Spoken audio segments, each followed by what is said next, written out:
Slavoljub Epifanić oslepeo je 1997. kada je imao 31 godinu. Iako mu je, kaže, u početku bilo veoma teško, ubrzo je odlučio da svoj život učini interesantnim.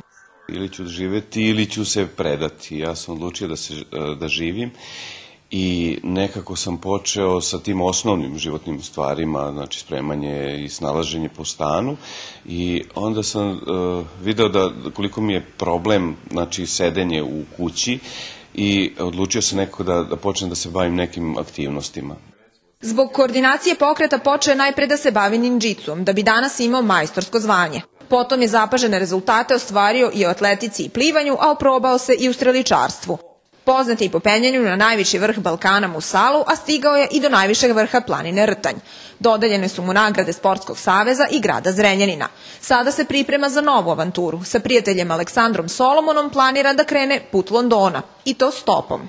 Mi smo planirali da krenemo preko Budimpešte, Beča, Južne Nemačke i Severne Francuske, preko La Manša do Londona. Idejom i ovom avanturom prosto želimo da prvenstveno, ja kažem, sam sebi da dokažem da mogu i tako nešto da uradim, a jednostavno ako možemo i da damo podstreha svima ostalima, i osobama sa invaliditetom i onima koji nemaju nikakav problem.